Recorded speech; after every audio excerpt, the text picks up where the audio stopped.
আমি এক ট্রাক খাওয়া আনছি, ওটা খেলে যাচ্ছি, তার আগে আমি এটা দিয়ে এটা কিসের? বাট এটা আমার মা জমাইতো, মারা গেছে 4 বছর আগে, সে মারা গেছে।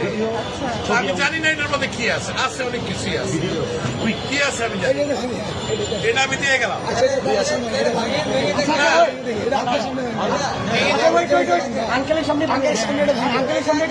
যা আছে আমি এক ট্রাক খাওয়া আনছি, এটা নিয়ে আমি এখন ওইখানে যাচ্ছি। আন্টি মারা গেছে, না আমার মা মারা গেছে, এটা তো বহু মূল্যবান, মানে আমার কাছে এটা অনেক মূল্যবান। আপনি কি চান? টাকাও থাকে অনেক মূল্যবান। আপনি কি চান আপনার সামনে আমরা এটা ভাঙবো? আপনি দেখতে চান? যদি চান, আচ্ছা আপনি চান, আপনি যদি চান, আপনি চান, আচ্ছা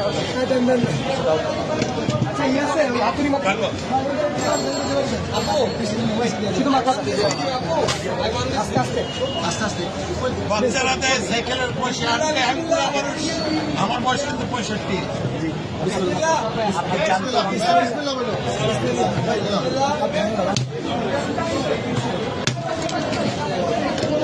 আলহামদুলিল্লাহ, এটা আমার মায়ের জমানো পয়সা। নিজের হাতে ভিডিও করো, ভিডিও করো, ভিডিও করো, বলতে হবে না, আপনি এখানে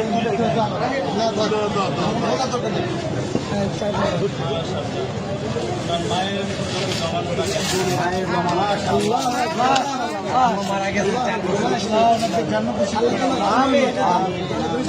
জন্য দোয়া করবেন, এটা আমার বড় ভাই। ছেলে খেলা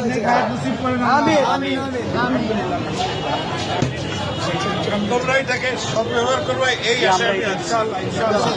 ইনশাআল্লাহ আমাদের জন্য দোয়া করবেন। নিশ্চয়ই আল্লাহ আপনার নিশ্চয়ই। আঙ্কেল, আপনাকে ধন্যবাদ আমাদের বৈষম্য বিরোধী ছাত্র আন্দোলনের উপর ভরসা রাখার জন্য। আপনার মৃত মায়ের মহামূল্যবান এই জমানো টাকা আমাদেরকে ডোনেট করার জন্য আপনাকে অসংখ্য অসংখ্য ধন্যবাদ। আমরা আপনার প্রতি চিরকৃতজ্ঞতা ঋণী থাকবো। আপনার আমাদেরকে অনেক মায়ের জন্য আমাদের সবসময় দোয়া থাকবে। Wish you all the best. Thank you so much. আমি কিন্তু একজন প্রবাসী, আমি এখন ওইখানে একটা ট্রাক মাল আছে, কিন্তু আবার আমি নিয়ে আসছি, এখানে তো অন্য জায়গা নাই, আমি এখন ওইখানে ভাই আঙ্কেলকে টিস্যু দিন। পানি আছে, পানি আছে, পানি লাগবে তো। পানি আছে, একটা বোতল পানি দাও। আঙ্কেল আঙ্কেল আমাদের থেকে এক বোতল পানি নিয়ে যান। এটা আমাদের জন্য এক বোতল পানি দাও আঙ্কেল, এটা আমাদের পক্ষ থেকে আপনার জন্য গিফট। আসসালামু আলাইকুম। আসসালামু আলাইকুম। আচ্ছা।